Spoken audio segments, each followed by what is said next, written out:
Welcome home, Master. It's a pleasure to see you again. I do hope that you had a pleasant day at work.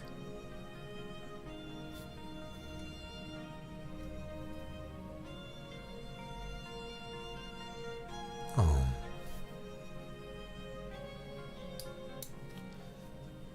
There's a quietude about you, Master. Is everything all right? Do tell. If something is wrong, my only duty as your humble servant is to take care of every need you may have. Please, do tell.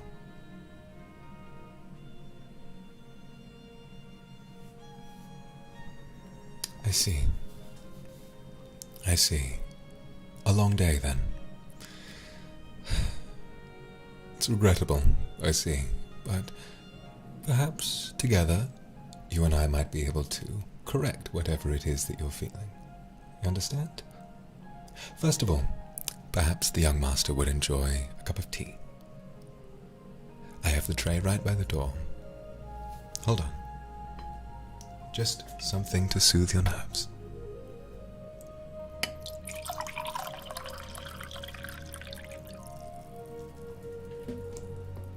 Please, do take a drink.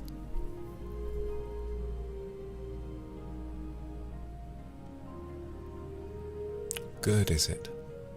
It brings me great pleasure to know that my master is happy with me. Thank you.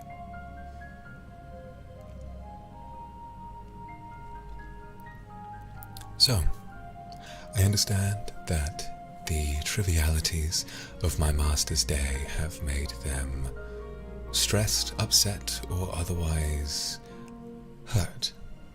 I apologize. Is there anything that I might do that might help you heal from the day? Anything at all? Well, I've got a number of things I could suggest. Well, in your manor house, we have all manner of things to keep one entertained. For example, a game of chess, perhaps. Perhaps we could try on some new outfits that the young master has been purchasing as of late. Or perhaps we could engage in some light reading. Anything that my master desires is exactly what I will provide.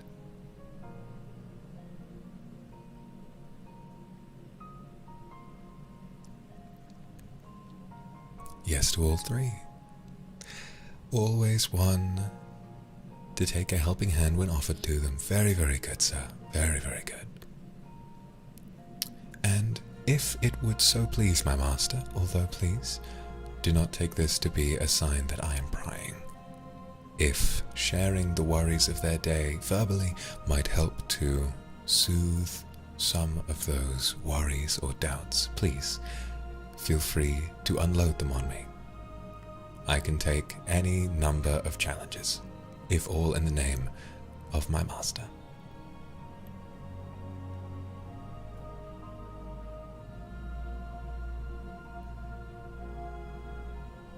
I see.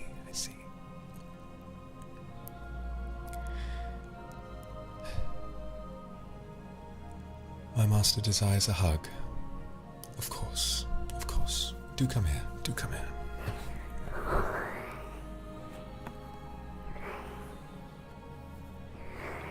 There, my lovely master. I promise all will be well very soon.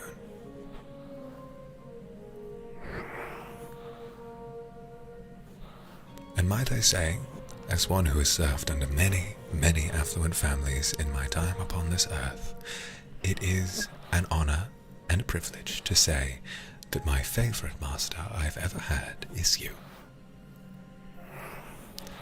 Would my master perhaps care for some words of affirmation? Perhaps something to soothe what I imagine are some negative thoughts one is having about oneself.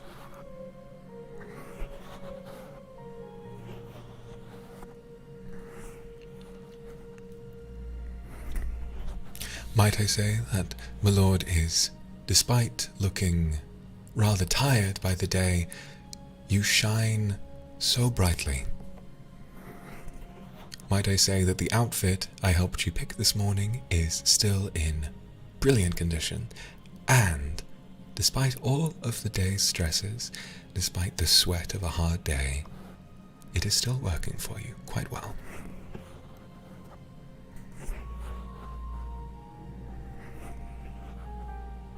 Not only that, but I have to commend you. In spite of all of the emotional stresses of the day, I noticed that you haven't cried a single time. Very good. Although, now that you are in more present company, if my master feels like shedding a few tears, I wouldn't dare to be offended. This house and this servant belong emphatically to you, so please, however you would use this house or would use me to your fullest extent, would be my pleasure.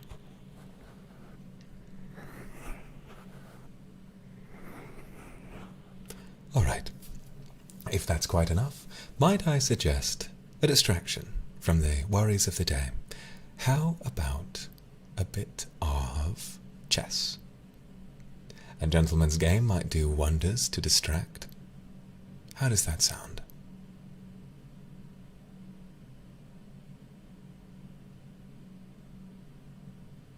Wonderful, wonderful. It would be my pleasure. All right, all right. Follow me, and I shall show you up to the study. Do, follow me, follow me.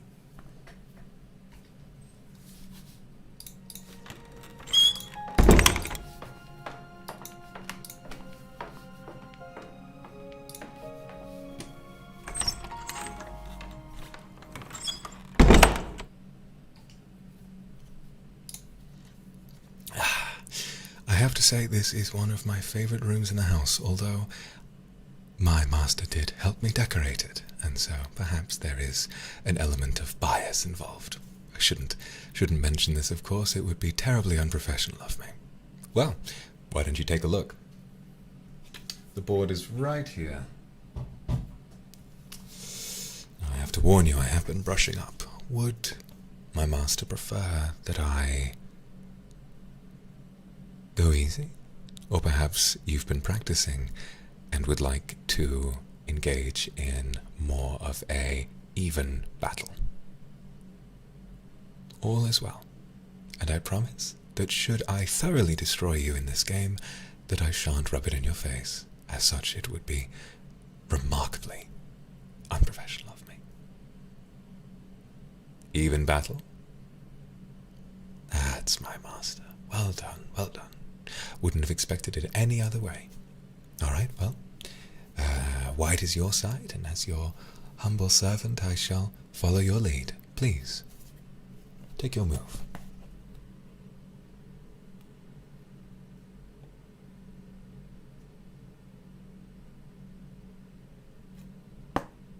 Ah, I see.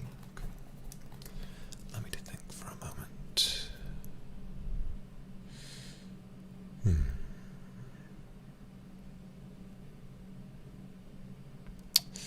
Swiss Open, I think. Yes, your move.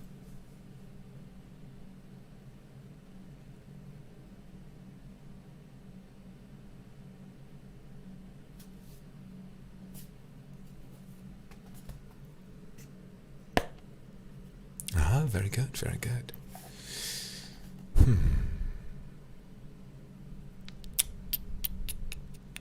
So tell me, I do not mean to pry, but I must ask, what is it today that might have caused you stress? Anything at all? Would my master feel comfortable sharing?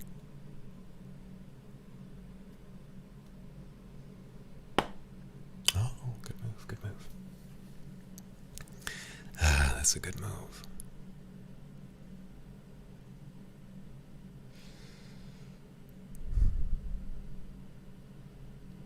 Working, the stresses of continuing to pursue. I must admit, My master's folly is rather tiring. Not to say that your worries are tiring, but that I can only imagine how tired you must be after pursuing your goals. Goodness me. My own life is rather simplistic, as you might imagine. I awake, I follow to your every word, and that isn't to say that I don't... isn't to say that I don't work hard, but my pursuits and trivialities are simple compared to the worries of my master. I must admit, you are a very inspiring worker. Whether you're studying or attending one of your creative pursuits, one of your more academic pursuits, I must admit that I follow along and watch eagerly with every single advancement that you make. Speaking of advancements, that's my piece, thank you.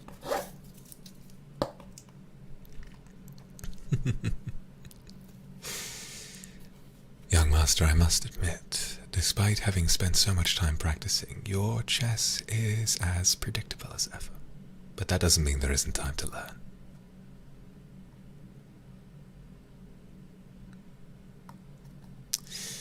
Would anything I can do help the young master to get through the stresses of these long, arduous work days a little easier? I'm always available for counseling, as you imagine. Goodness me, yes. Co-workers and classmates. The ones that perhaps we could do without, but that we cannot be without. A terrible shame. Just like the fate of your bishop, I'm afraid. Sorry.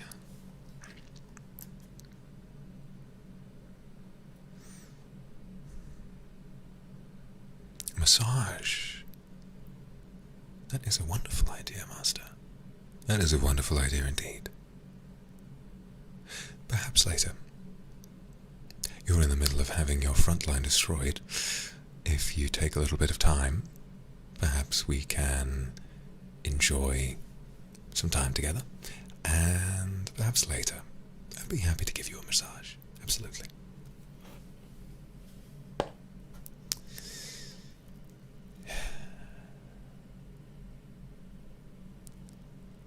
A warm bath? I believe the bathtub is on the fritz. I've been making strides to repair it, but I've been finding odd coagulations in the drain. It's a terrible bother, and I would be working on it now were it not for my more important duty in housewarming for my master. Oh, that was good. One moment, the words of affirmation will have to halt. I need to think for a second.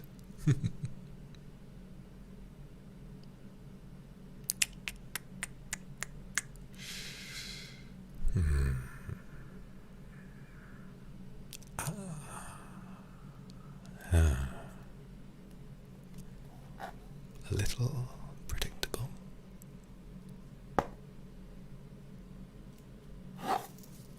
That's another pawn. Thank you. Oh, it's all right, Master. Truly, whether I win or lose, the value in this is in spending time with my master.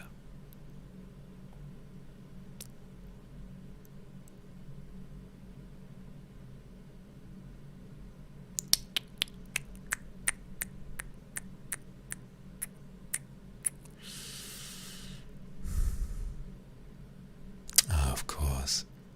What, Master? You start to lose after losing a couple of pieces, and then, what do you suggest we play a children's game like Uno?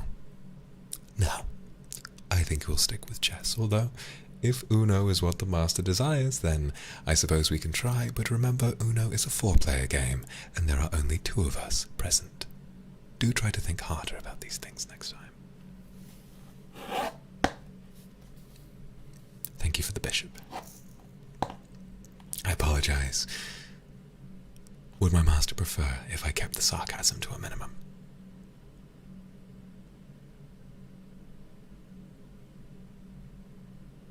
You alright? Good, good.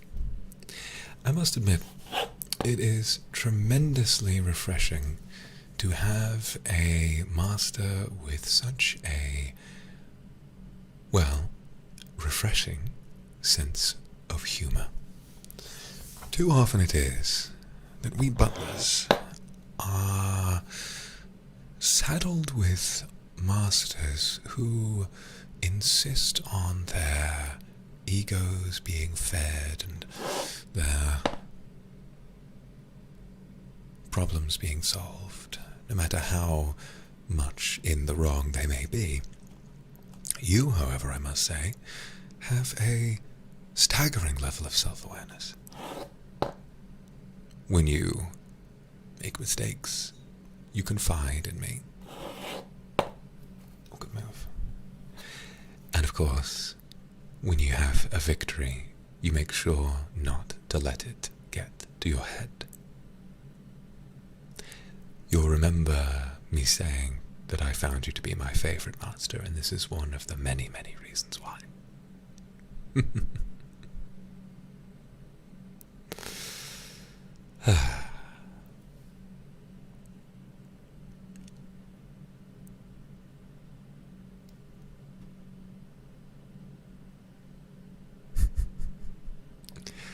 Fire me if you lose. Well, I suppose I had better let you win then. But I was under the impression you were in the mood for a fair fight.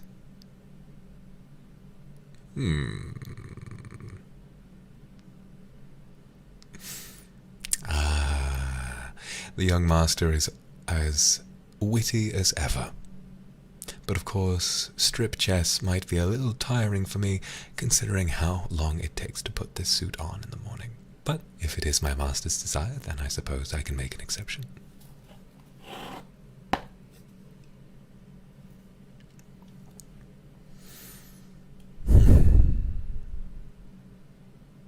Have to say, you are losing, but you are closer than you normally come.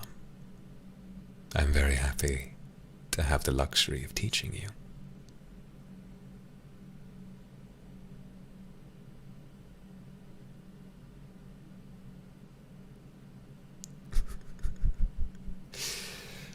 My master's sense of humour is as rigorous and as youthful and as witty as ever.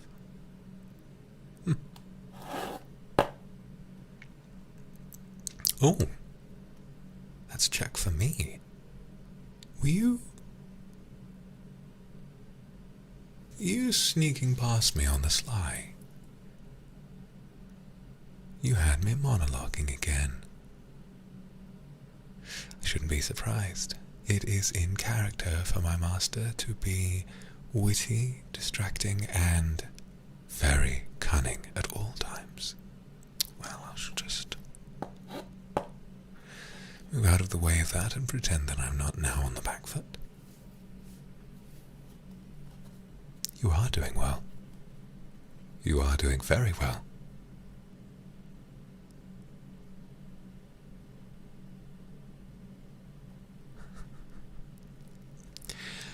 I remember a time long ago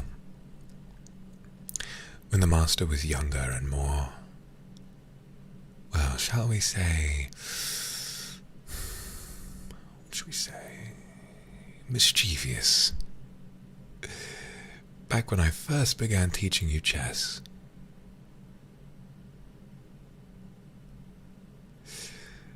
It was at one point that the master asked me to fetch them some tea, and of course, as is my duty, I went to fetch some, and when I came back, I found you chewing on a bishop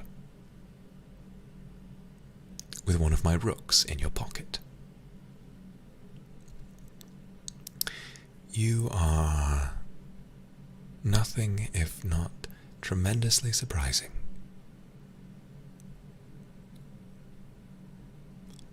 but you have come a long way. And I think you're now in check. Make your move. Go on.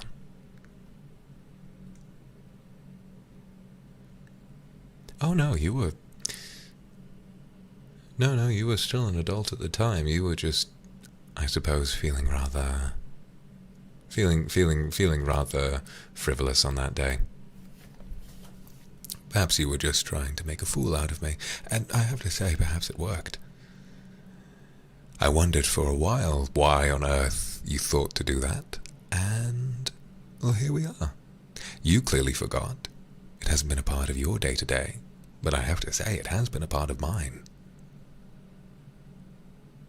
Every moment, every habit, every little problem I memorize.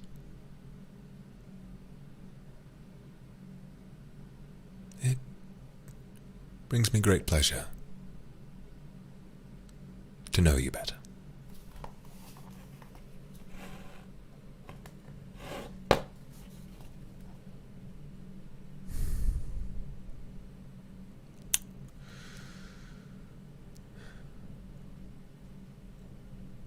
It has me wonder who I might serve next, and whether they'll bring me anywhere near as much happiness as I get on the daily from seeing you come home from work,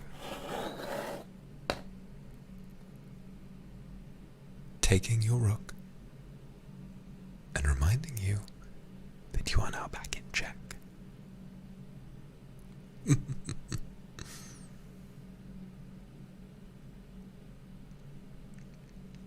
Oh, immortal? Perhaps that's a conversation you and I can have another time. I would ask the young master not to worry.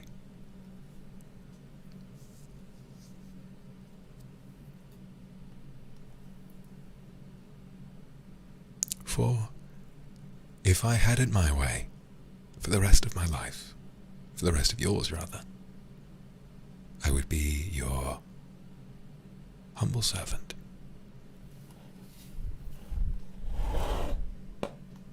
How old am I? That is a rather personal question. Would it please my young master to know?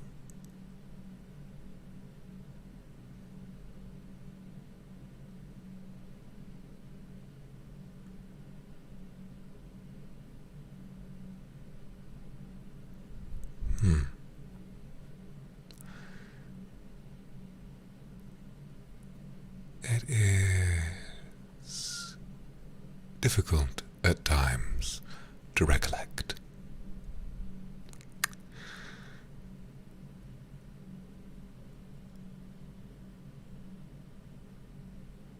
Would you believe me, Master, if I told you that I am as good at chess as I am because I have been around for hundreds of years? No, I didn't think you would believe me. But that's a question for another time, eh? Yes, you're not the only one around here with a sense of humor. But of course, perhaps that's why we get along so well.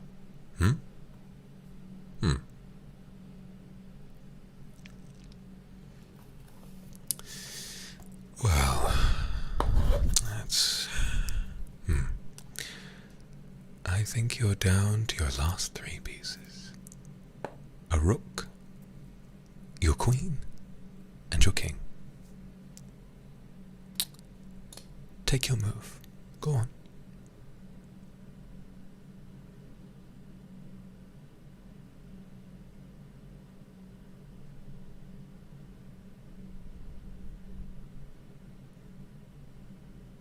Yes, my young master. Despite how much you wish you weren't, I'm sorry, but you are losing.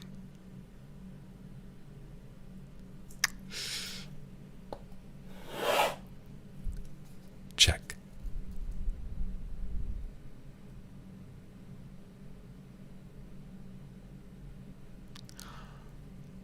Clever, clever, clever. Clever master. Alright. Allow me to...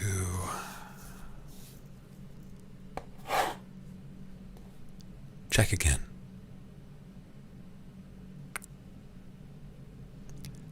Clever again.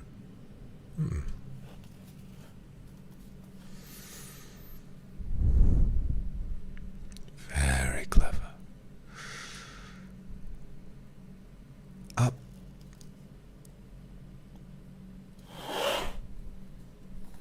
I do believe that that is checkmate. Feel free to study the board if you feel I've made a mistake.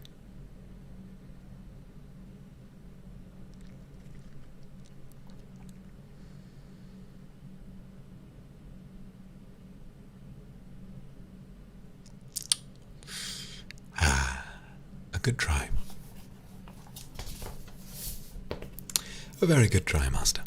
But not quite good enough this time.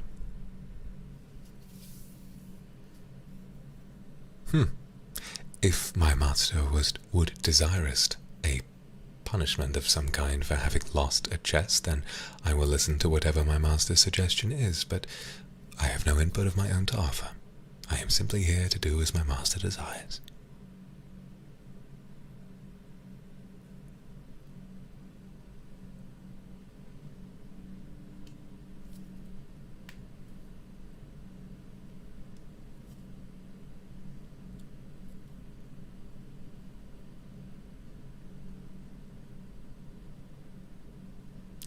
I didn't think so. The massage, however, not much of a punishment, but should hopefully help you relax a little more. I did have a thought. My young master has been spending a lot of their family's account on new outfits. A lot of them to my recommendation. I wonder if... Now hear me out, and feel free to interrupt if my master would desire something else. How about you and I take a small stroll over to the family's wardrobe, and therein, why don't we try on some new combinations of clothing? If you ask, I will give you my honest, unfettered opinion on how they look, and otherwise, you can feel free to wear any ridiculous combination of clothing that my master might desire, and I will simply validate however it is that you wish to feel. And I think after that, when we don't need to worry about making them dirty, perhaps then a massage might be in order.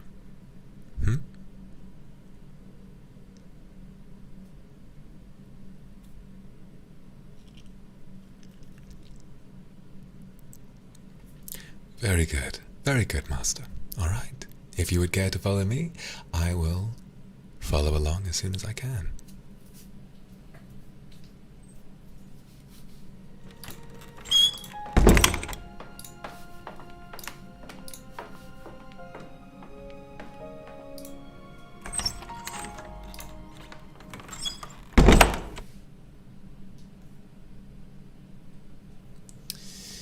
Welcome back to your family's wardrobe, young master. I trust that you have something in mind to begin with.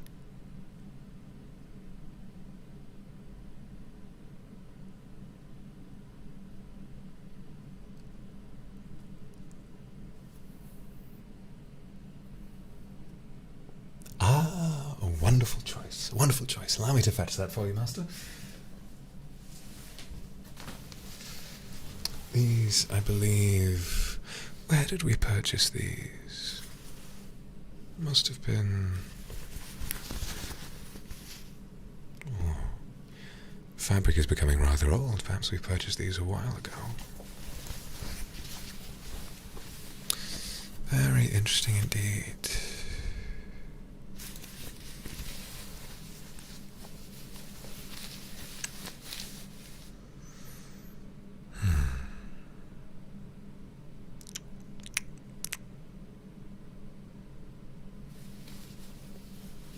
Perhaps you'd like to try these on. I'll avert my eyes.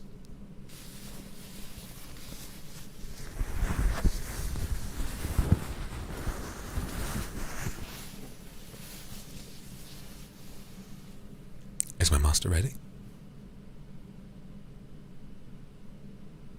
Ah, I must say that does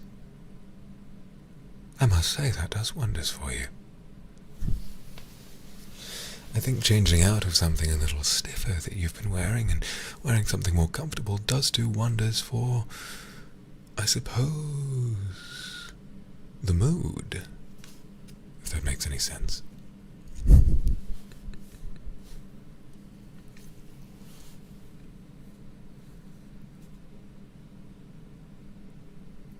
No, master.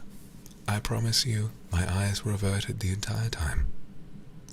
Ah, my master's belt, of course. Where that could be.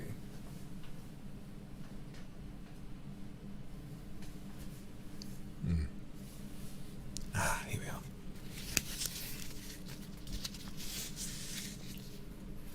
Would you like me to put this on for you?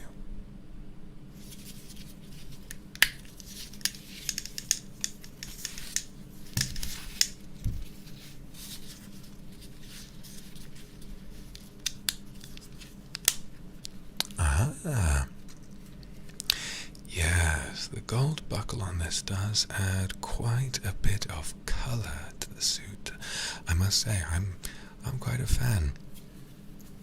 Oh, do you know what? Do you know what I think would go tremendously well with those trousers and that belt? One moment, my lord. One moment.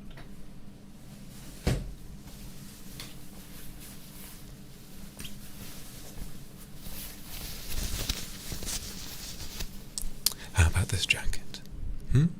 Put it on, put it on.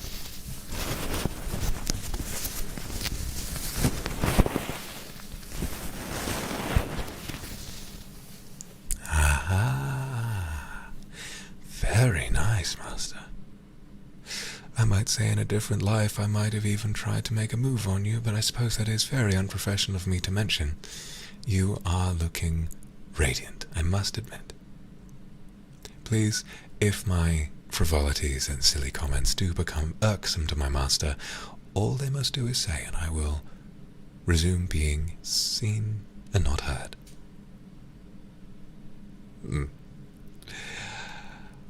I didn't think you would. It brings me great pleasure to know that I can be more of myself around my master.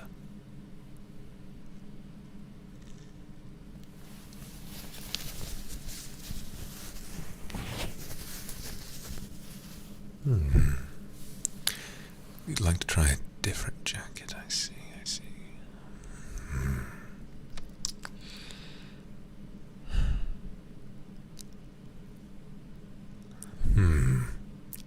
Yes, master, I believe we have a maid's dress somewhere in here, but if you think you'll have me wearing it, you've got another thing coming. I will serve you in every way I can imagine, but even I have limits. Although, perhaps if it is on my master's mind, perhaps my master would choose to wear it themselves.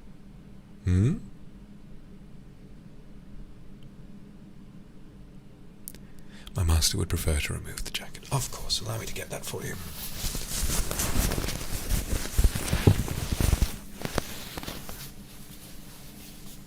Ah, yes, I just think the undershirt looks quite a bit better without the jacket, I have to admit.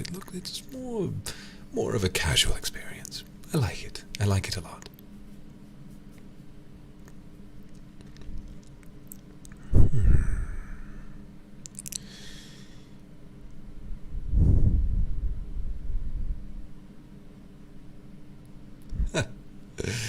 Oh, you would like to wear it. I mean, I did mention wearing something ridiculous.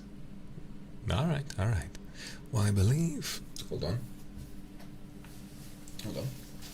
Yes, I believe this should be it. I do believe that this dress comes with a corset. Would you like me to do that up for you?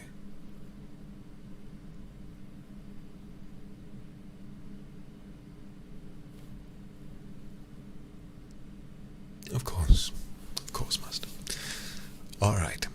Well, if it is within my young master's comfort zone, would my master feel comfortable undressing for me? I will keep my eyes averted, but then I'm afraid I must open them in order to help you fit the dress. Is this alright? Please speak now or forever hold your peace.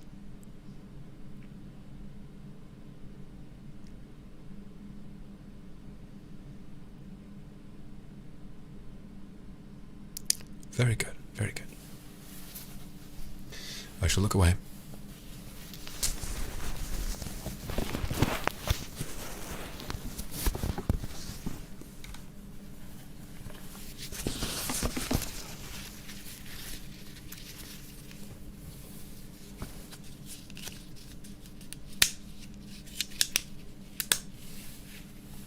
All finished? Alright then. I shall be opening my eyes in 3, 2, 1.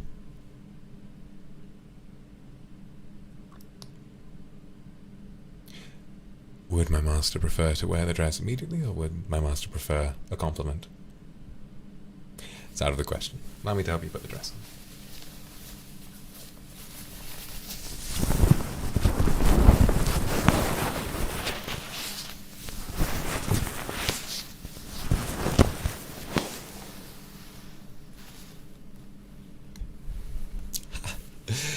Forever in character for my master to prefer words of affirmation. Well, might I say that the undergarments my master has chosen are, I will say, remarkably fitting of my master's very, very attractive form.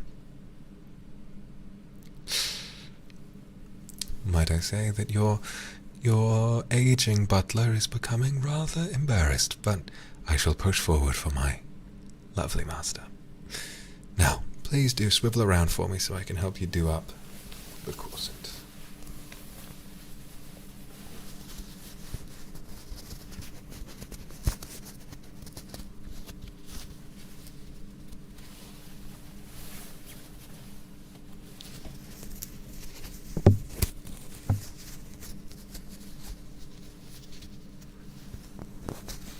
One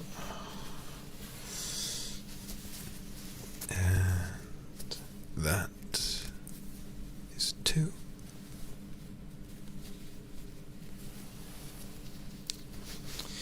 That's 3.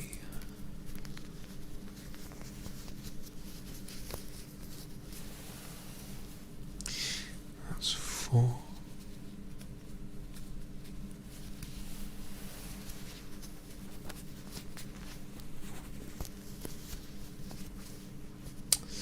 That is 5, and last of all, that is 6. There we are. Goodness me, can my master breathe all right? Oh, good, good. We knew it was the right size for you when we bought it. I thought it was very, very fitting.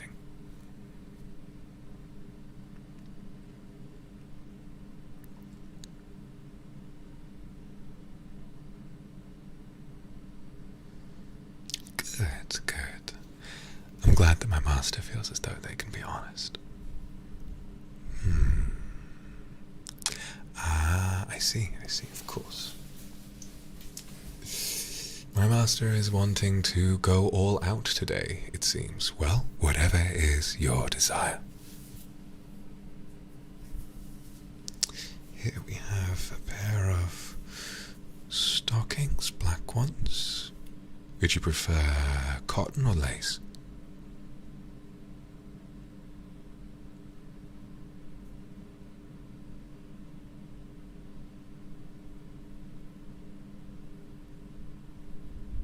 Ah, lace, I understand. Clearly eager to please today. Well, allow me to help you put those on.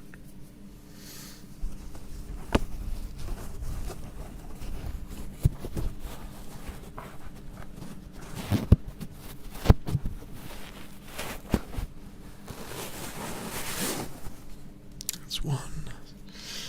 And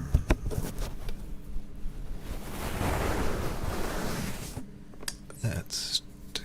My, you do look very lovely in these. Yes, of course, if my master would desire I help them take the dress off when they are done having a dress-up party, then, of course, I'd be happy to oblige. No, not at all bothered at all. And even if I was, young master, I would insist that my own pleasures and my own discomforts are insignificant next to those of my master. Please, I would have you to command and use me in any way that you would so desire. It is my purpose, and it is my calling. Good. I'm glad that you understand. So, would you like an honest review of your look, or would you like me to massage my master's ego for a while? The real massage will come later, I promise.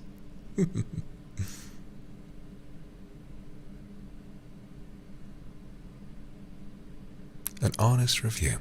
Well, need I remind you that I have dressed royalty. I have provided opinions for models. I have dressed dinner parties attended by aristocrats. All sorts of events where the look and appearance of its guests are, above all else, endlessly important. One wrong move, one stain on a shirt, one button buttoned into the wrong hole, one too many loud items of clothing for not enough quiet. And while these royals might not experience as many luxuries as they have come to expect, but what I must say is that I think that this outfit, despite its connotations, suits my master very, very, very well.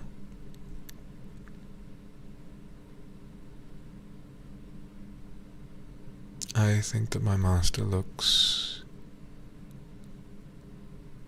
wonderful.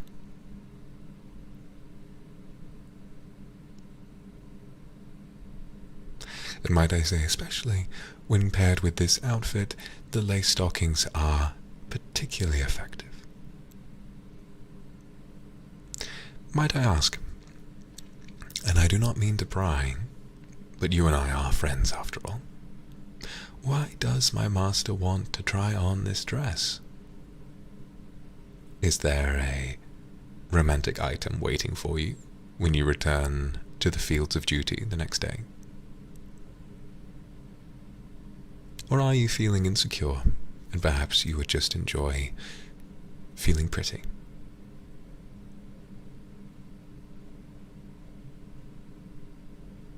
Ah, I see. Interested in me today. Well, whatever my master desires is whatever my master desires. I have no preference for either option, but if it is what my master desires, then I shall be happy to oblige. Is there anything my master would like? Perhaps a new outfit? Perhaps, if I was right about elements of insecurity, perhaps some more words of affirmation?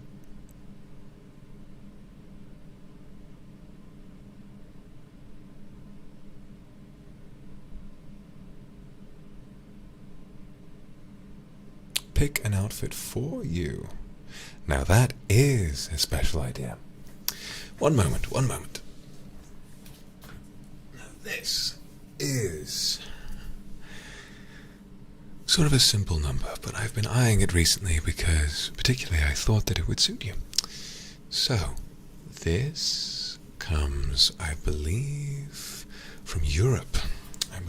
the silk used in this dinner shirt is, well, all you need to know is that it's quite rare. Would my master enjoy trying this on?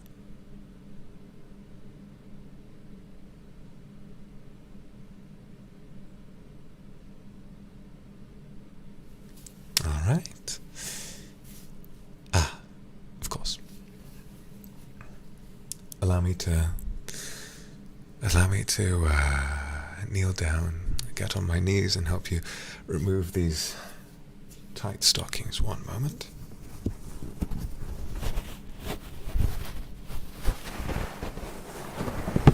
That's one. And that's two. Another dress. Would my master prefer... Oh, of course. I have to say, when in the presence of someone as, dare I say, distracting as my young master, perhaps my thoughts aren't always all in order. Please do turn around.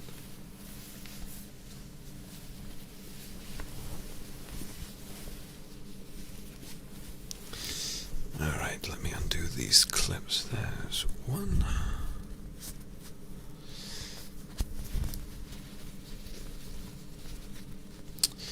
There's two. There's three. There's four. 5. And 6. And now, if my young master would prefer, I can turn away and avert my eyes, or I can help you take the dress off yourself.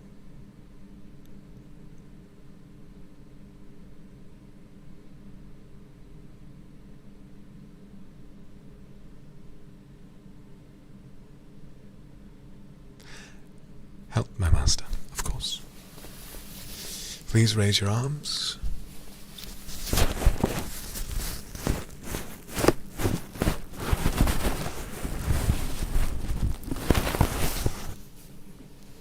And one more.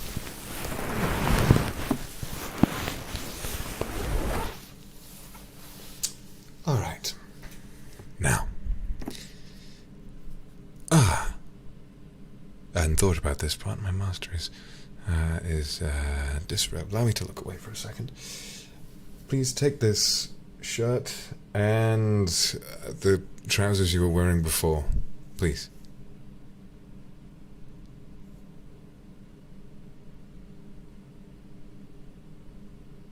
Is my master alright if I open my eyes to find them something to wear?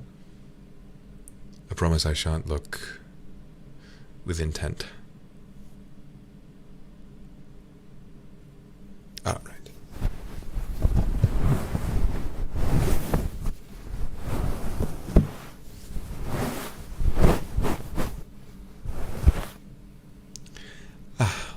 All finished. I apologize for my lack of forethought. It's clearly becoming a problem.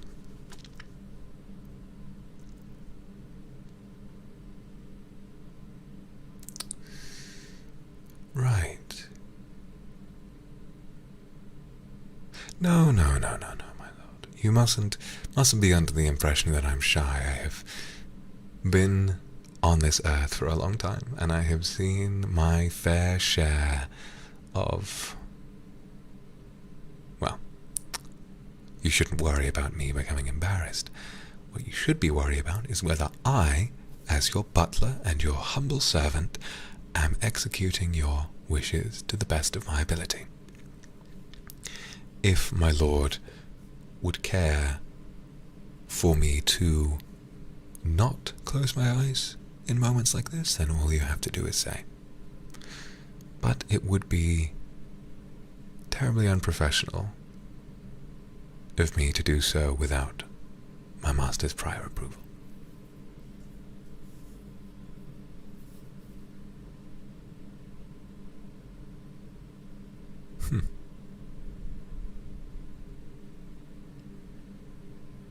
Keep my eyes open. I understand. All right then. How does my master find the dinner shirt? Do you think it suits? Personally, I think that it goes very well with your hair, but please, feel free to share your own opinion.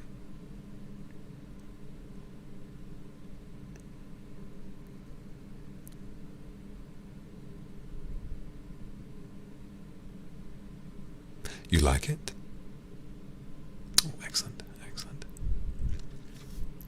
All right. Perhaps something else on the bottom half. Perhaps you'd prefer more trousers? Maybe a skirt?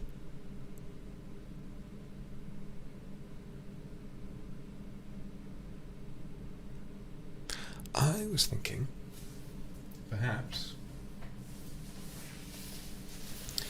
these are a skirt. All right. One moment.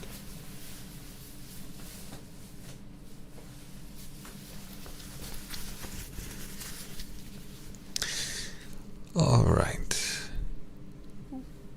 You can put this on yourself, but as per my master's desire, I shall keep my eyes open.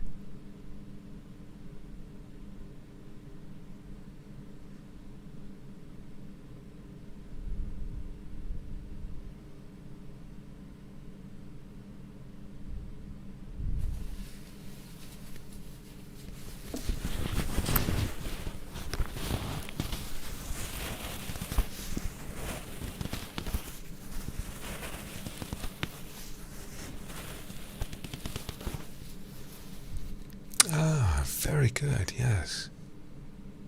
The pairing is very formal, but I have to say that it does have sort of a youthful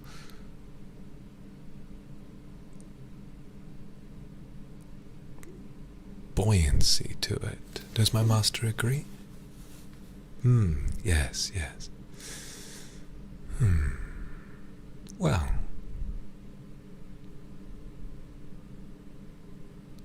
perhaps before we move on, you would prefer something a little more comfortable. Fluff the skirt? If my master insists.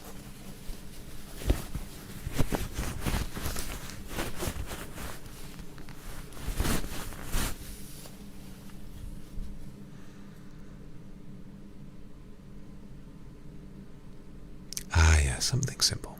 Some sweatpants and a shirt. Well, I do believe we have some Louis Vuitton in the background, so I shall nip and grab you. Hello?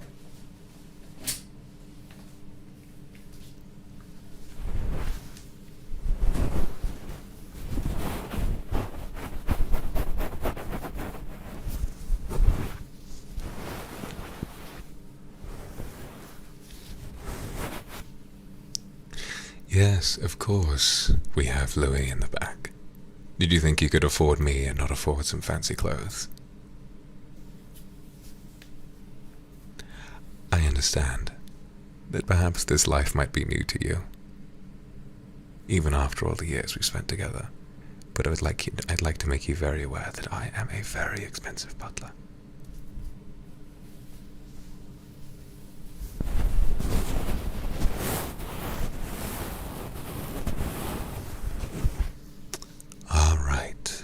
Good. Some sweatpants and a shirt. Looking very lethargic, master. I like it. Would you care for that massage, perhaps? And then maybe if by the end of it all you are feeling relaxed and would like a nap or to go to bed for the rest of the day, then we can perhaps engage in some literature.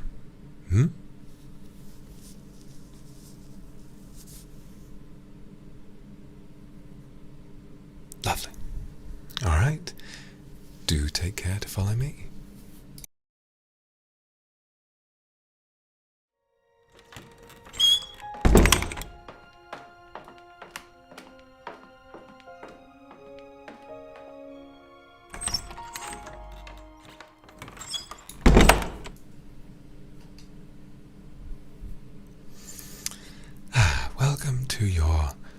bedroom. I've got the light on, and I figured it would be time for us to have a little bit of a more, well, how do I call it? Slightly more of an intimate setting, and I can have you lie on your front, and you and I can converse, confront the day, and... Yes, it was designed by an interior designer. Is it not to my master's liking? I'm very sorry I had input on the design of this room. It is rather modern, I admit, but...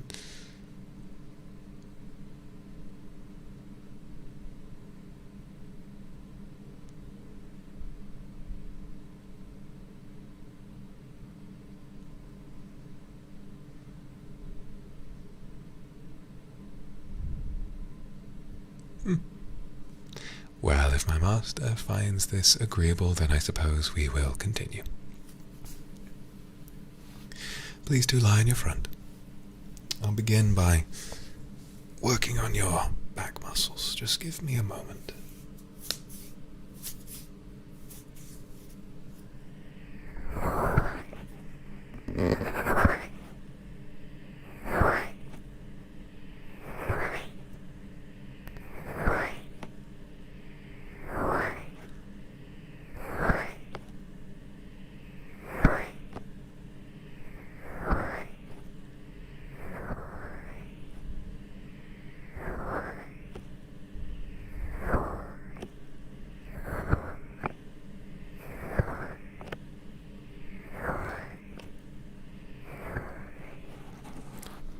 Is that to my master's liking? Dim the light? Of course, of course. Would you allow me just 2 minutes?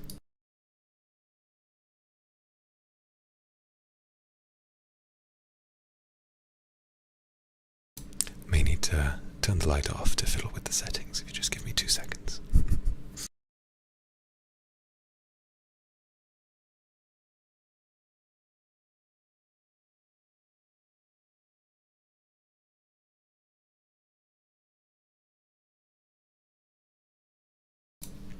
How is that? A little nicer?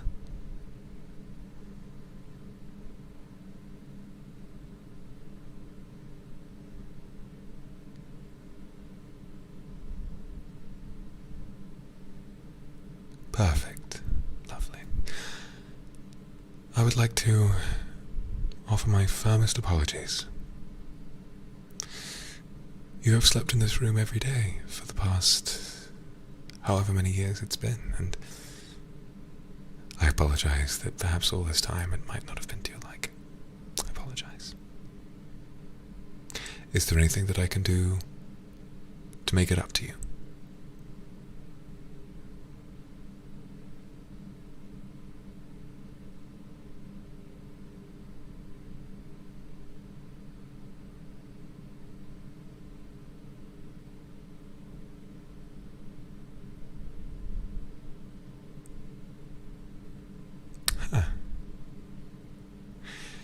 Yes, it has been a while, hasn't it? All right. Just this once.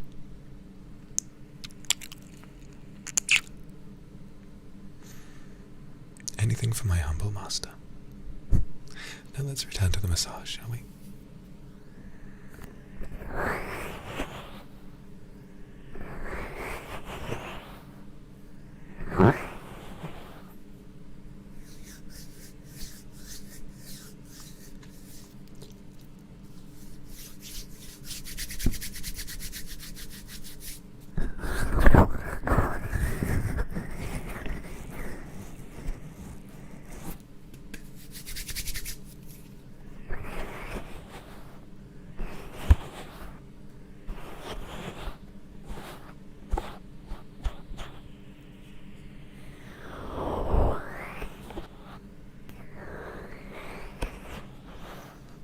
So tell me,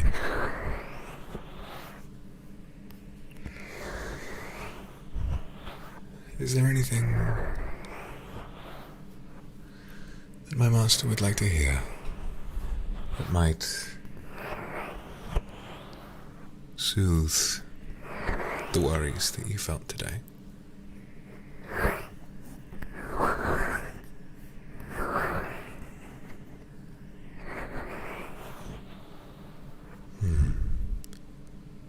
It appears there is a bit of tension in your back. Allow me to...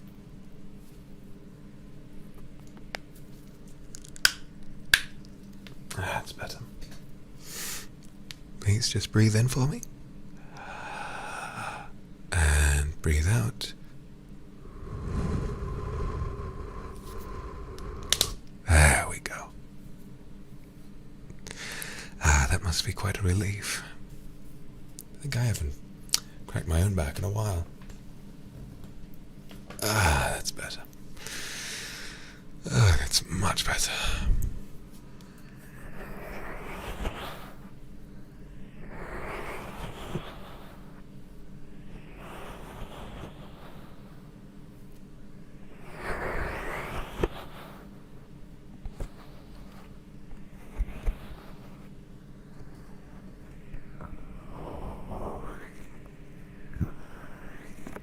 Some praise, of course. Anything my master wants.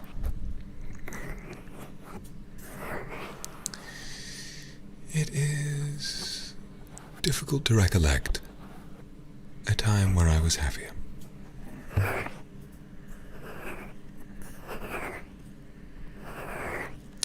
Before coming into my master's employ, I was serving under some aristocrat, I believe,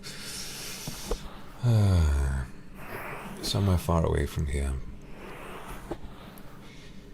And, well, I always executed my duties as excellently as I could. It would be a while before I would find someone that truly appreciated me for what I could do. And that person was you.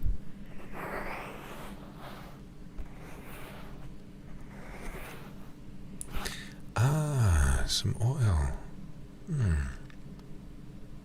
Let's see if I have any. Yes. Here we are.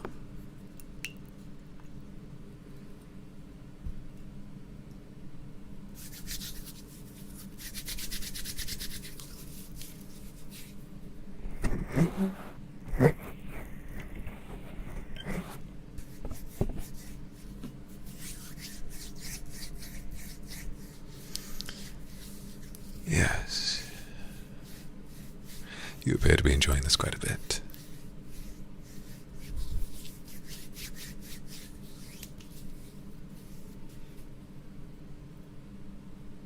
A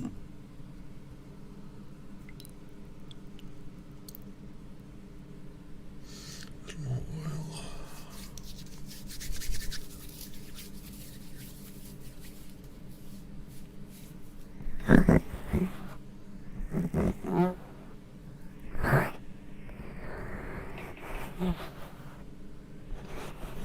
How does that feel?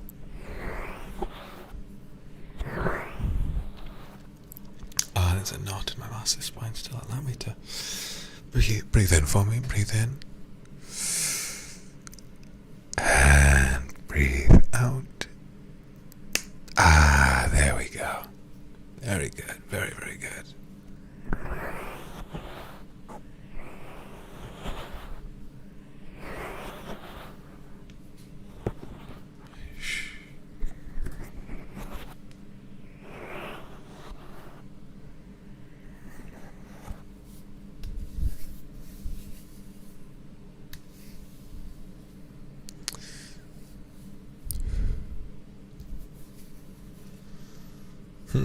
Ticklers, are you?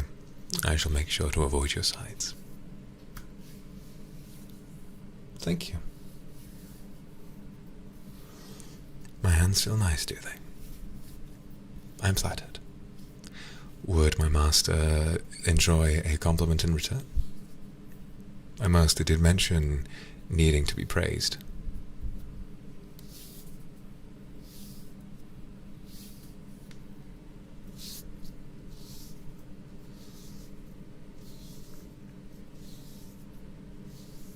Well, with my master's approval, I must say,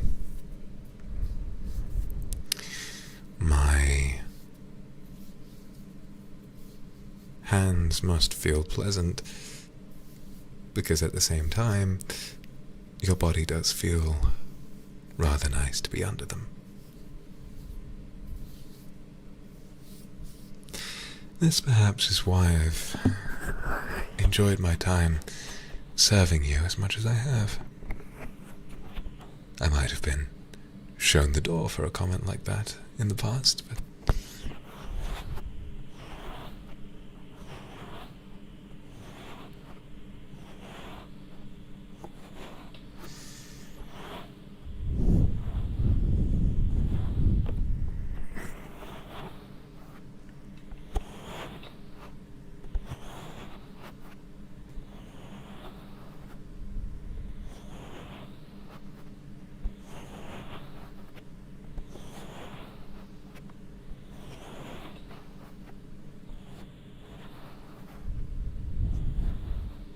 goodness me, no. No, I'm just giving you a massage. Is my master feeling tense? Perhaps they would enjoy some music? Something to ease the mood? Or maybe they would desire something else. I will listen to whatever you would like. Anything at all.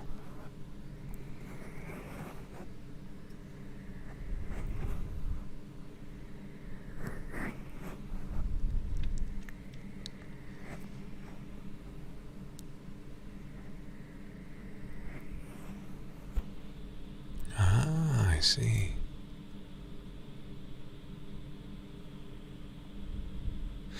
I'm not much of a singer, but I might be able to spin you a tune or two.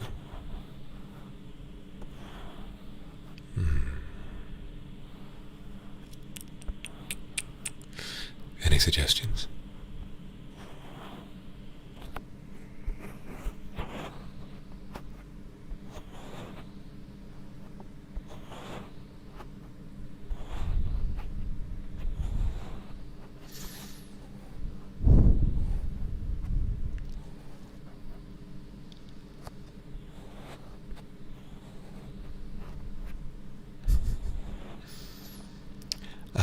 My goodness.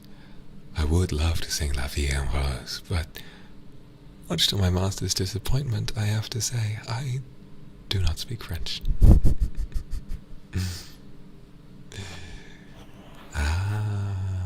Mr. Sinatra, a classic.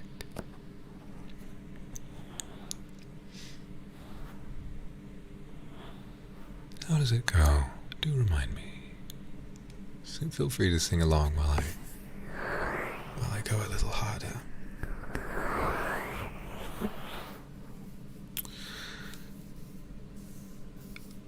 Fly me to the moon, let me play among the stars.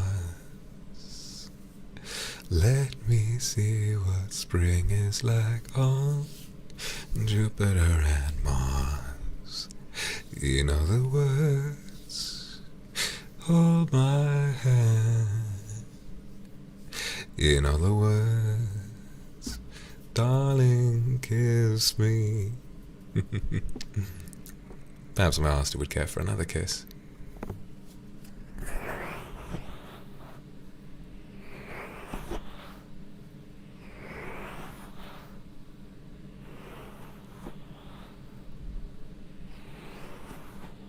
Oh. I thought you might.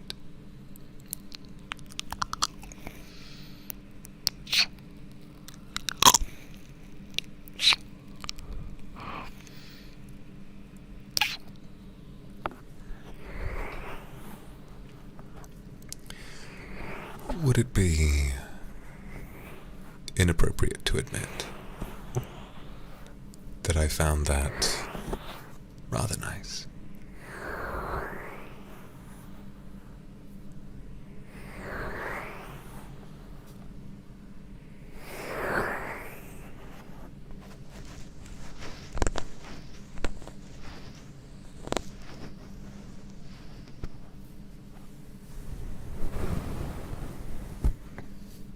Perhaps I need some more oil.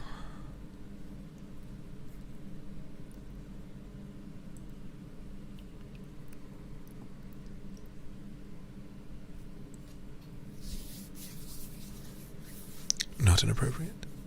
Well, you and I are the only ones here. I suppose it is up to us.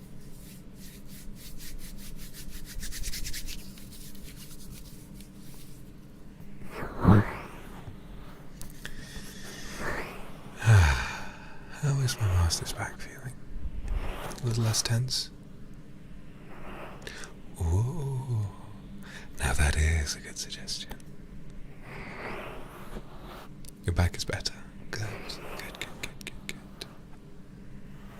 Perhaps my master would enjoy a lower body massage, perhaps the legs? I see. Well, feel free. I will shuffle backwards a little.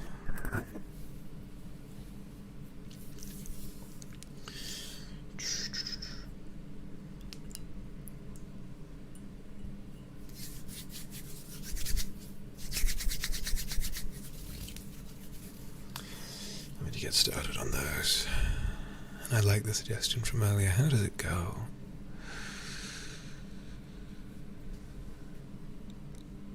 Trying to remember the tune.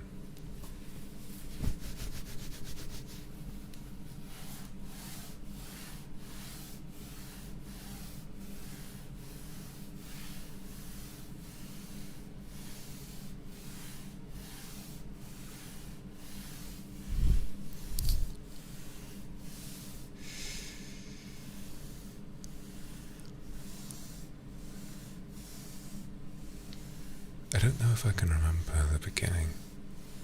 I haven't listened to it in quite a while. Oh, that's it.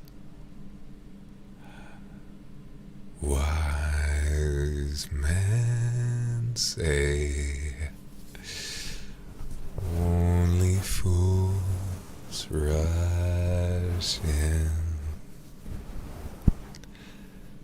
for I can't help falling in love with you.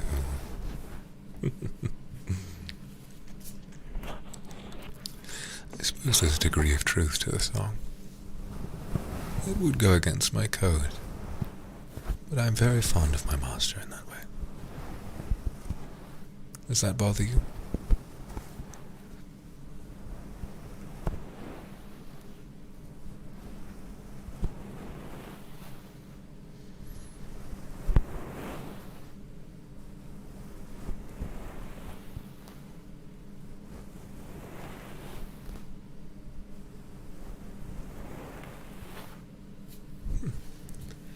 It pleases me that my master appreciates my honesty. How do your legs feel? I hope I haven't been too invasive.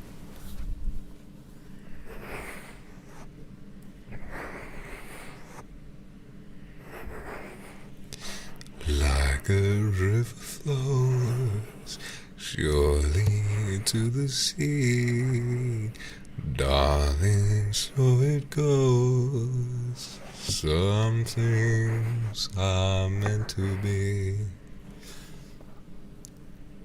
I enjoy that song tremendously. Thank you for suggesting it.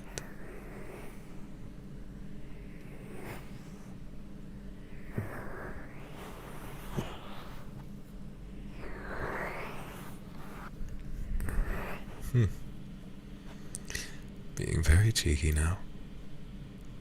A lip massage. Try again.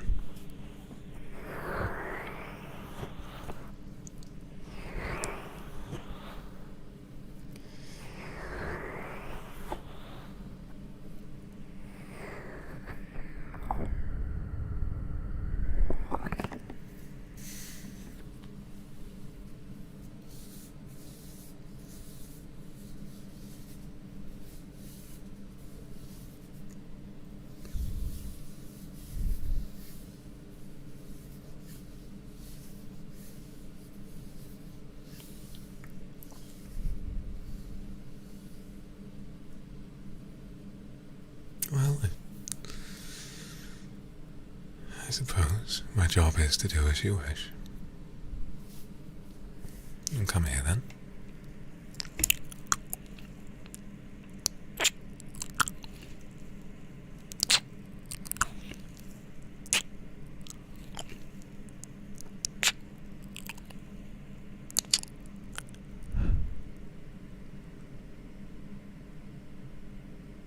Do I please you?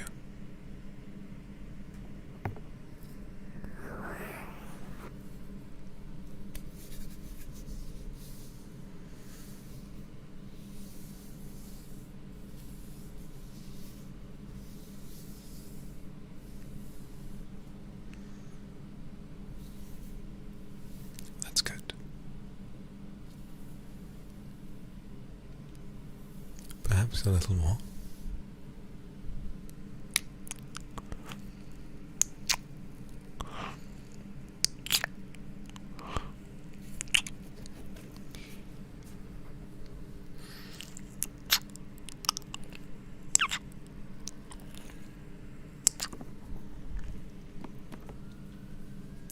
Where did you learn to do that,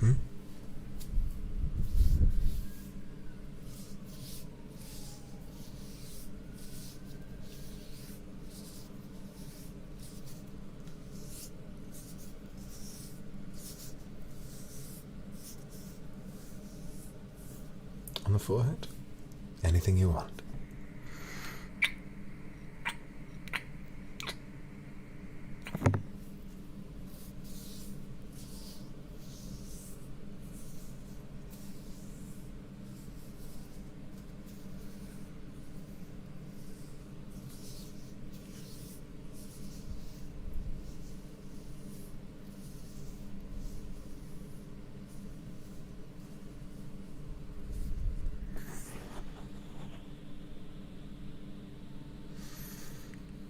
Oh. For how long have you wanted to... I shouldn't ask, I'm sorry.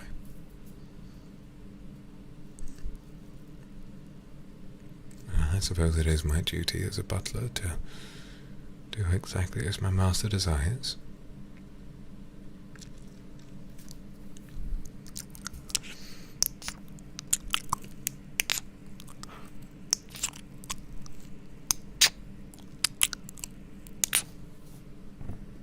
And it does, admittedly, bring me tremendous pleasure to know that I am of service to you.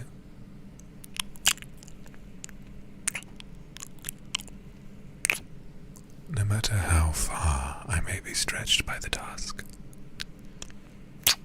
I am yours to command.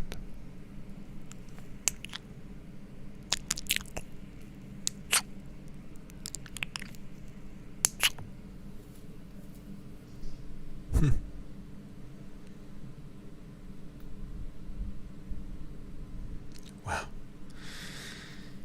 of course.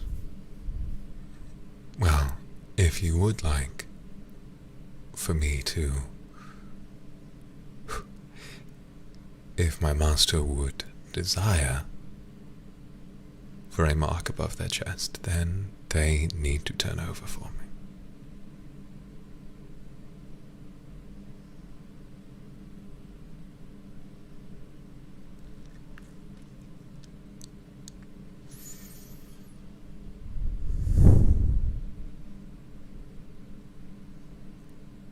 Thank you.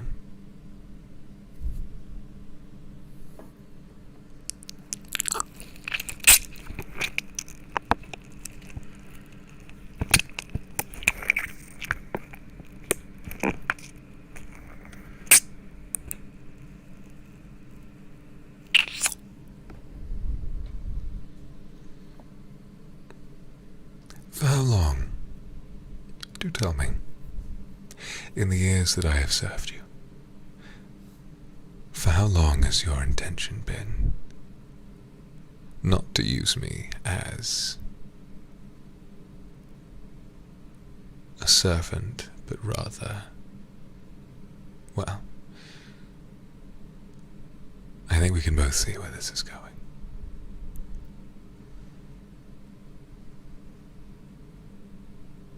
Thank you. Thank you. And might I say, if my master desires praise, then I should wish them congratulations and well done as well.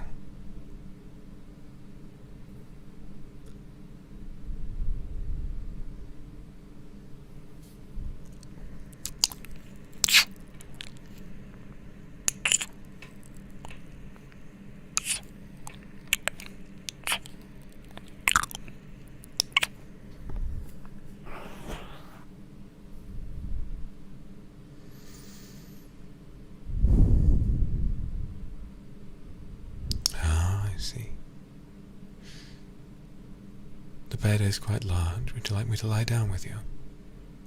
Of course.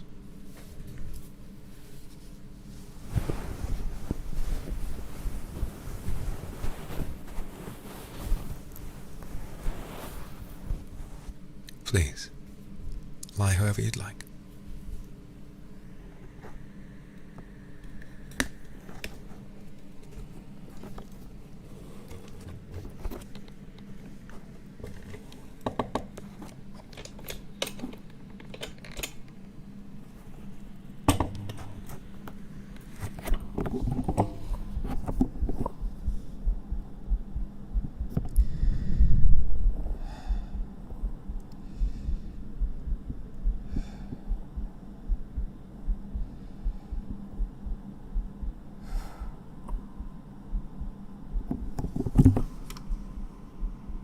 I apologize for the request. You can hear my heart racing.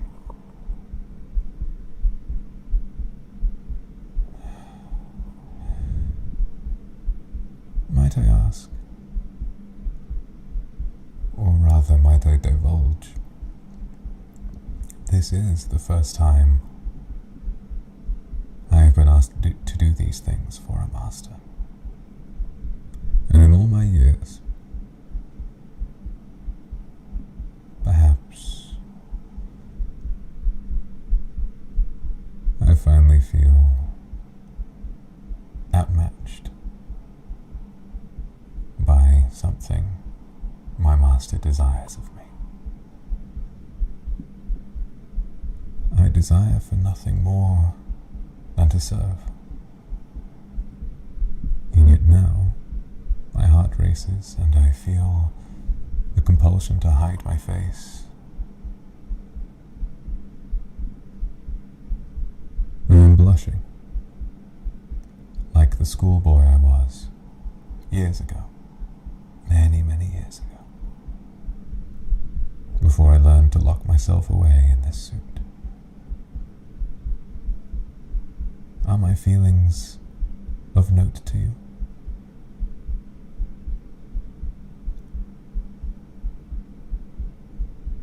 Are you pleased to hear them, or should I keep it so that the only sound that you hear is my racing heart?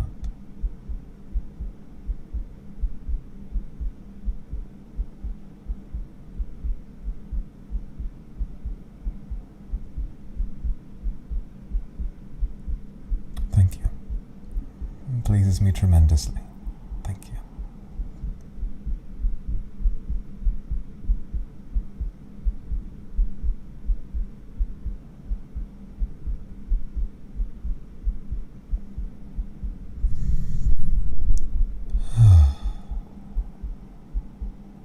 I feel as though a tremendous weight has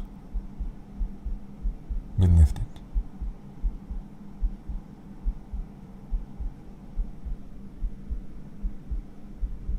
You can hear my heart rate slowing down. I'm feeling more calm. Thank you.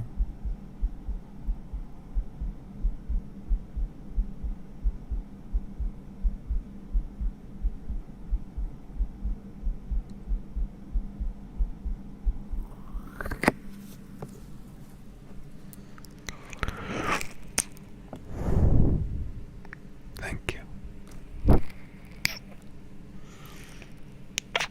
My master is most wonderful to me.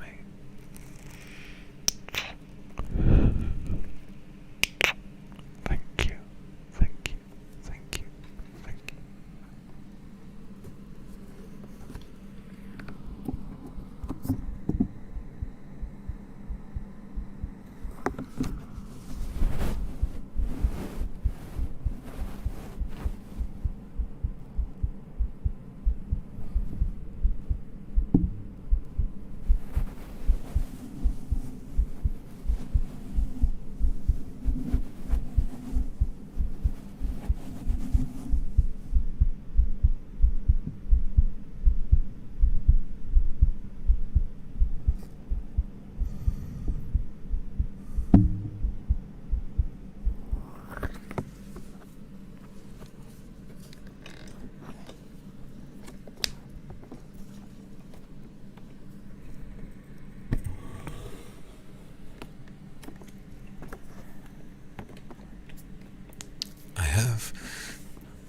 desired to lie with my master for a while, and it is a pleasure to know that in doing so I am continuing to serve as your most loyal of servants. Thank you. I am still, and will always be, no matter what my master would have of me, I will only ever be your butler, and this is content to me. I will serve you in this way and in all other ways. Thank you. If it is not to my master's displeasure, my heart is beating out of my chest, and I was wondering if perhaps, well, either before my master decides to take a rest, or before we continue, would my master care for some literature? I have your favorite book by your bedside.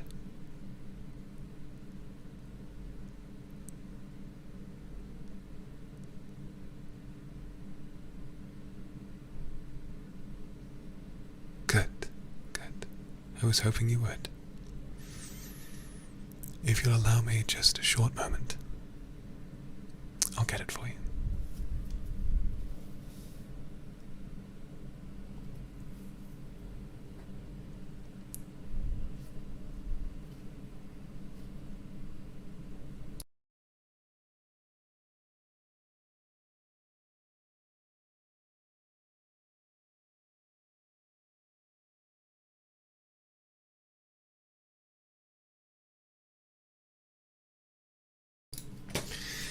Here it is. The Brothers Grimm.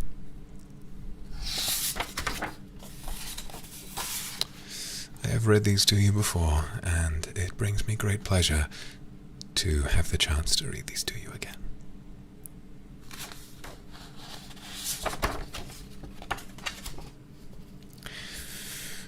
Which story would you like? Personally, and if you'd like me to try one, my favorite is The King of the Golden Mountain. Perhaps we should try to start with this one.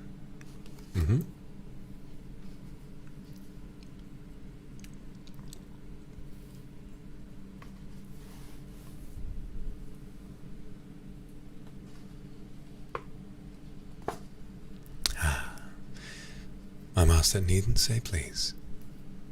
My master needn't beg.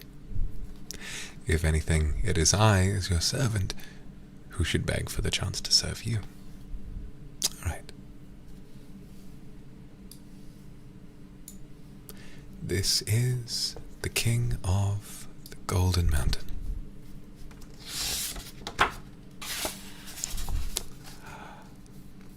There was once a merchant who had only one child, a son that was very young, barely able to run alone. He had 2 richly laden ships, then making a voyage upon the seas, in which he had embarked all his wealth in the hope of making great gains, when the news came that both were lost. Thus, from being a rich man, he became all at once so very poor that nothing was left to him but one small plot of land, and there he often went in an evening to take his walk and ease his mind of a little trouble. One day, as he was roaming around in a brown study, thinking with no great comfort on what he had been and what he now was, and what was like to be, all on a sudden there stood before him a little rough-looking black dwarf. "Prithee, friend, why so sorrowful?" said he to the merchant. "What is it you take so deeply to heart?" "If you would do me any good, I would willingly tell you," said the merchant. "Who knows? But I may," said the little man. "Tell me what ails you, and perhaps you will find I may be of some use." Then the merchant told him how all his wealth was gone to the bottom of the sea, and how he had nothing left but that little plot of land. "Trouble yourself not about that," said the dwarf. "Only undertake to bring me here 12 years hence, whatever meets you first on your going home, and I will give you as much as you please." The merchant thought that this was no great thing to ask, that it would most likely be his dog, or his cat, or something of that sort, but forgot his little boy, Heinel, so he agreed to the bargain, and signed and sealed the bond to do what was asked of him. But as he drew near home, his little boy was so glad to see him that he crept behind him, and laid fast hold of his legs, and looked up in his face, and laughed. Then the father started, trembling with fear and horror, and saw what it was that he had bound himself to do. But as no gold was come, he made himself easy by thinking that it was only a joke, that the dwarf was playing him, and that, at any rate, when the money came, he should see the bearer, and would not take it in. About a month afterward, he went upstairs into a lumber room to look for some old iron, that he might sell it and raise a little money, and there, instead of his iron, he saw a large pile of gold lying on the floor. At the sight of this, he was overjoyed, and forgetting all about his son, went into trade again, and became a little richer merchant than before. Meantime, little Heinel grew up, and as the end of the 12 years grew near, the merchant began to call to mind his bond, and became very sad and thoughtful, so that care and sorrow were written upon his face. The boy one day asked what was the matter, but his father would not tell for some time. At last, however, he said that he had, without knowing it, sold him for gold to a little ugly-looking dwarf, and that the 12 years were coming round when he must keep his word. Then Heinel said, "Father, give yourself very little trouble about that. I shall be too much for the little man." When the time came, the father and son went out together to the place agreed upon, and the son drew a circle on the ground and set himself and his father in the middle of it. A little black dwarf soon came that walked round and round the circle, but could not find any way to get into it, and he either could not or dared not jump over it. At last the boy said to him, "Have you anything to say to us, my friend, or what do you want?"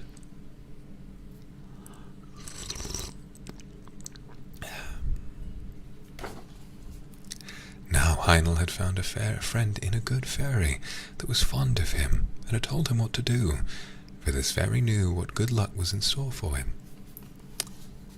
"Have you brought me what you said you would?" said the dwarf to the merchant. The old man held his tongue.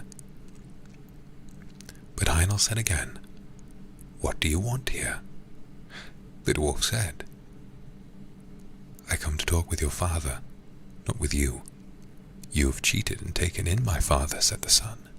"Pray give him up this bond at once." "Fair and softly," said the little old man. "Right is right. I have paid my money, and your father has it, and spent it. So be so good as to let me have what I paid for." "He must have my consent to that first," said Heinel, "so please to step in here, and let us talk it over." The old man grinned, and showed his teeth, as if he should have been very glad to get into the circle if he could. Then, at last, after a long talk, they came to terms. Heinel agreed that his father must give him up, and that so far the dwarf should have his way. But, on the other hand, the fairy had told Heinel what future was in store for him if he followed his own course, and he did not choose to be given up to his humpbacked friend, who seemed so anxious for his company.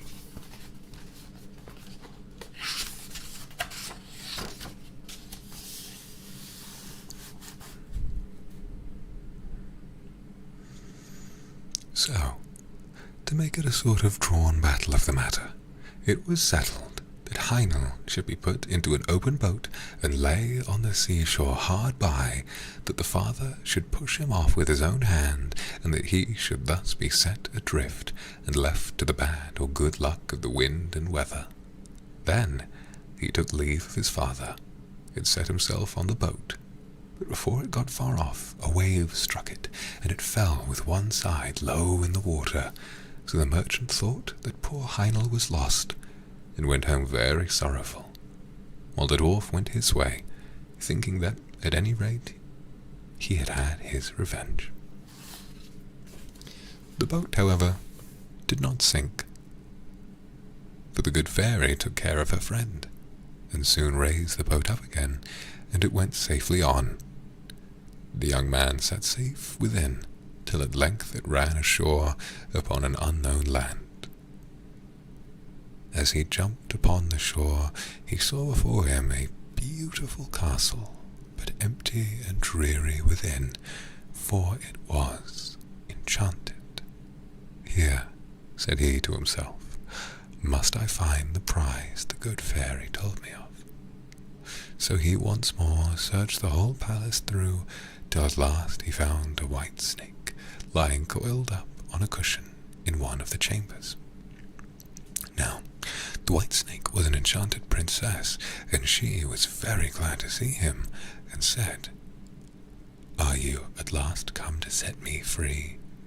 12 long years have I waited here for the fairy to bring you hither as she promised, for you alone can save me. This night 12 men will come. Their faces will be black, and they will be dressed in chain armor. They will ask what you will do here, but give no answer, and let them do what they will beat. Let them do what they will. Beat, whip, pinch, prick, or torment you. Bear all. Only speak not a word. And at 12 o'clock they must go away. The second night 12 others will come, and the third night 24, who will even cut off your head. But at the 12th hour of that night, their power is gone, and I shall be free, and I will come and bring you the water of life, and will wash you with it, and bring you back to life and health." And all came to pass as she had said. Heinel bore all, and spoke not a word. And the third night the princess came and fell upon his neck and kissed him. Joy and gladness burst forth throughout the castle. The wedding was celebrated, and he was crowned as king of the Golden Mountain. They lived together very happily, and the queen had a son, and thus 8 years had passed over their heads, when the king thought of his father, and he began to long to see him once again. But the queen was against his going, and said, "I know well that misfortunes will come upon us if you go."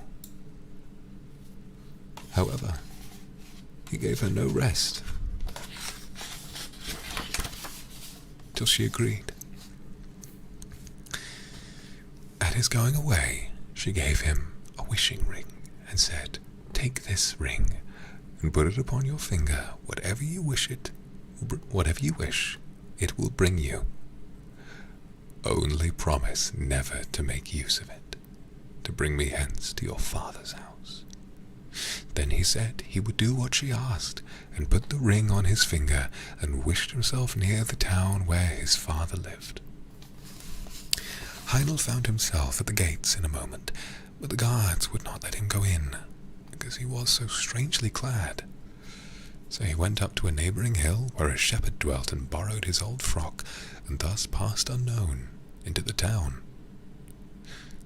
When he came to his father's house, he said he was his son, but the merchant would not believe him, and said that he had but one son, his poor Heinel, who he knew was long since dead, and as he was only dressed like a poor shepherd, he would not even give him anything to eat.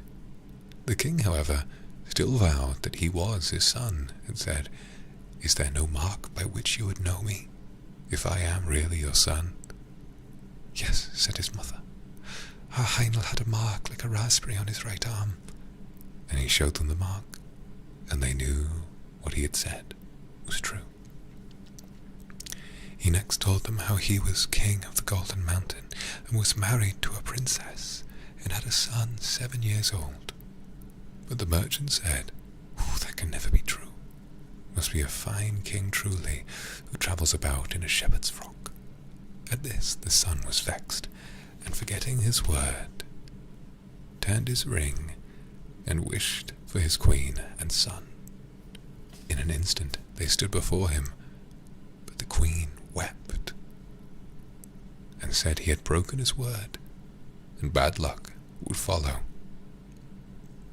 He did all that he could to soothe her, and she at last seemed to be appeased, but she was not so in truth, and was only thinking how she should punish him.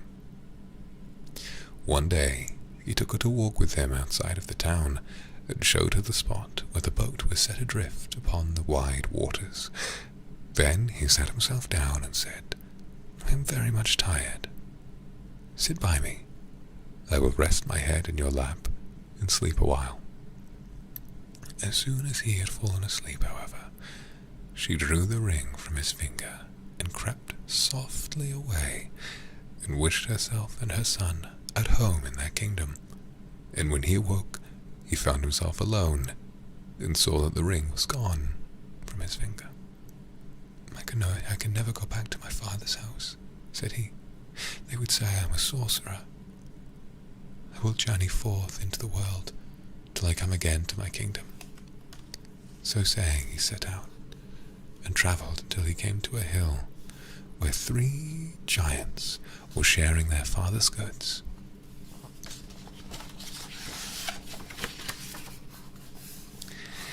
And as they saw him pass, they cried out and said, "Little men have sharp wits. He shall part the goods between us."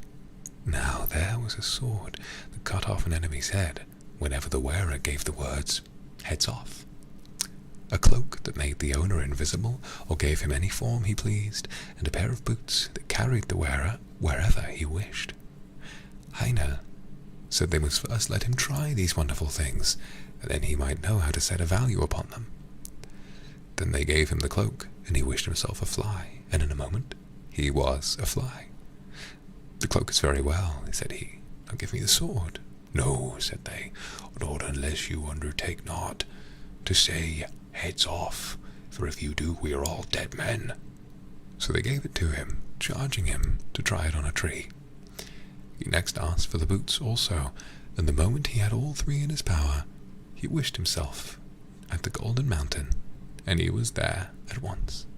So the giants were left behind, with no goods to share or quarrel about. As Heinel came near his castle, he heard the sound of merry music, and the people around him told him that his queen was about to marry another husband. And he threw his cloak around him and passed through the castle hall and placed himself by the side of the queen, where no one saw him. But when anything to eat was put upon her plate, he took it away and ate it himself, and when a glass of wine was handed to her, he took it and drank it, and thus, though they kept on giving her meat and drink, her plate and cup were always empty. Upon this, fear and remorse came over her, and she went into her chamber alone, and sat there weeping, and he followed her there. "Alas," said she to herself, "was I not once set free? Why then does this enchantment still seem to bind me?" "False and fickle one," said he, "one indeed came who set thee free, and he is now near thee again. But how have you used him? Ought he to have had such treatment from thee? Then he went out and sent away the company, and said the wedding was at an end, for that he was come back to the kingdom. But the princes, peers, and great men mocked at him. However, he would enter into no parley with them, but only asked them if they would go in peace or not. And they turned upon him and tried to seize him, but he drew his sword. "Heads off," cried he, and with the word the traitors' heads fell before him, and Heinel was once more king of the Golden Mountain.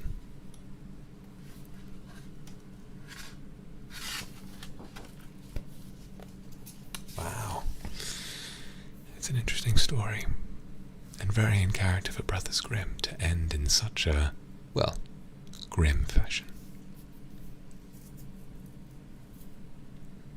How are you feeling, Master? Are you sleepy? Would you like me to leave you alone? Would you perhaps like to rest your head on my chest again? Perhaps if...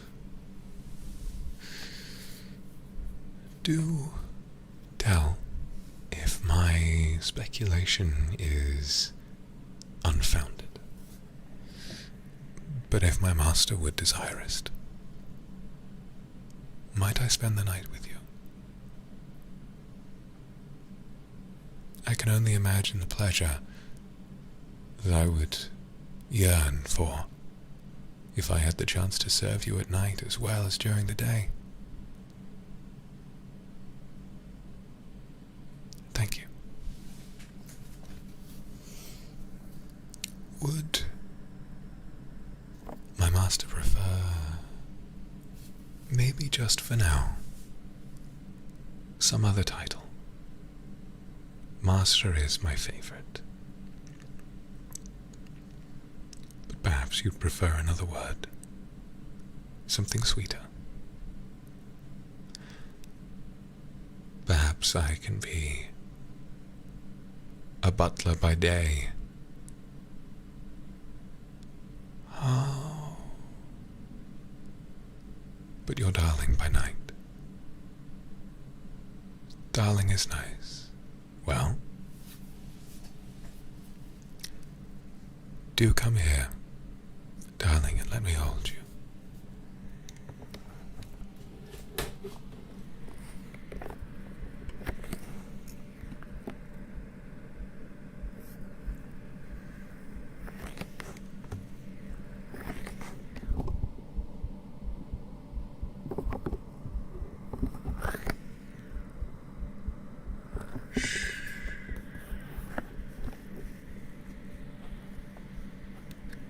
Let me hold you, darling, and I shall sing you to sleep.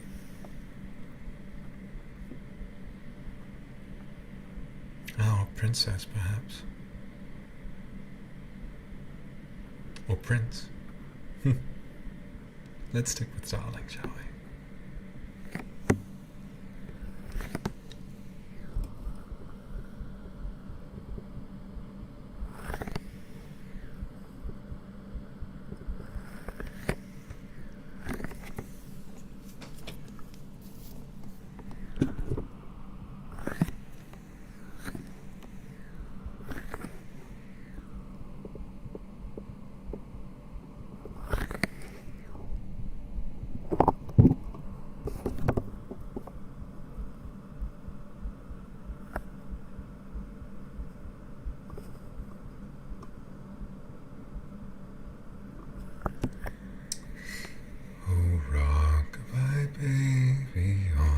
Treetop.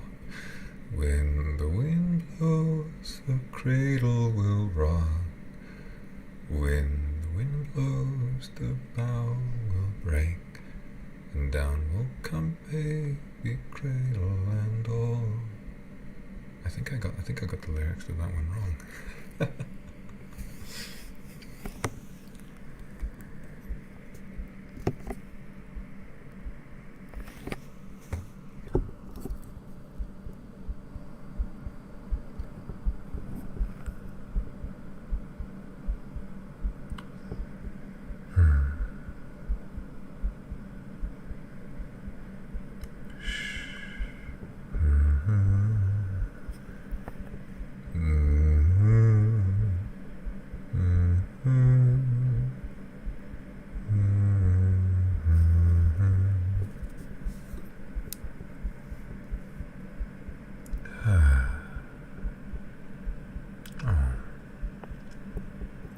if it would bring my darling pleasure to call me by the same name, I would happily answer to that title.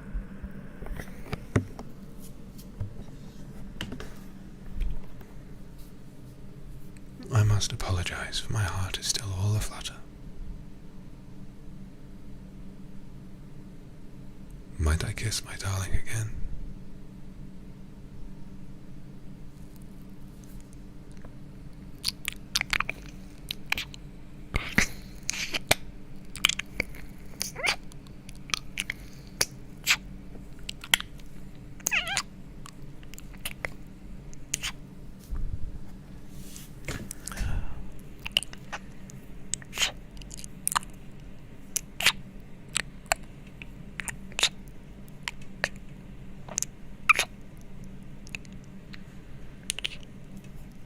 Oh, do you mean that? If it would bring my sweet darling pleasure, then yes, I do indeed love you too.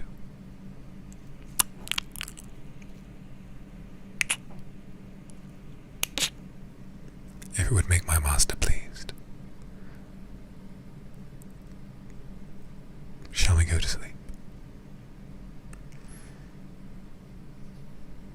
I'll awake before you, and by tomorrow morning I will cease to be your darling and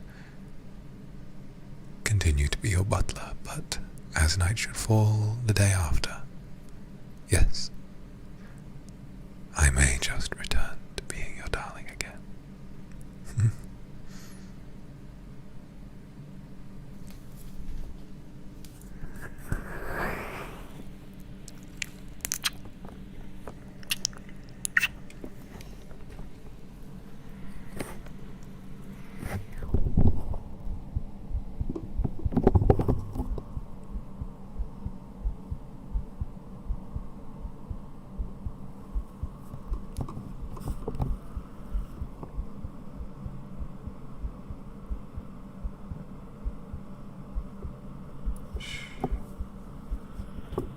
Rest, master. Rest, my darling. Rest as well as you might, my darling.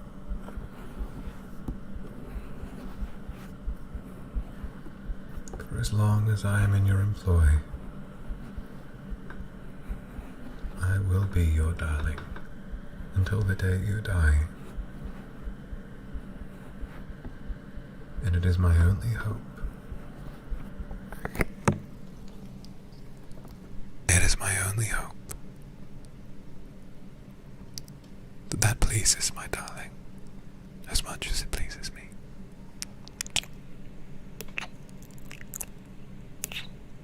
Now lie with me.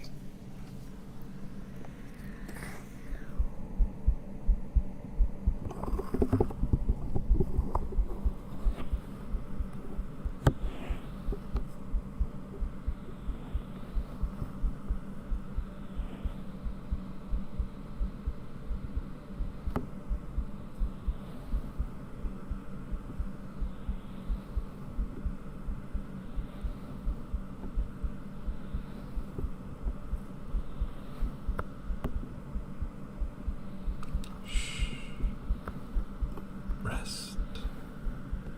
It's okay. Rest. Rest.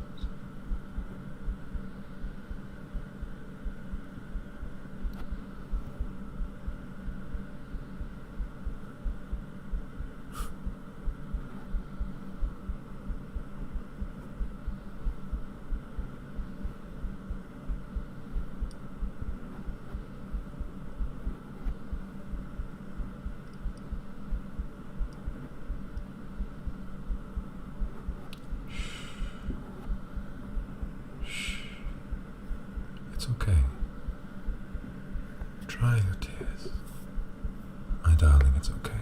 Shh. Dry those tears.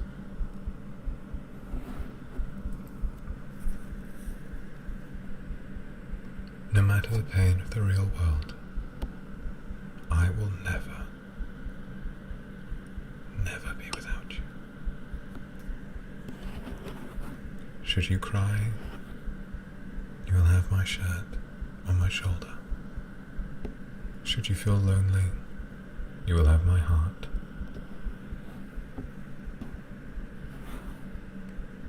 And when at last you die, you will have my soul as well. As your humble servant, I do love you too. Sleep well, my sweet thing. Sleep well, my sweet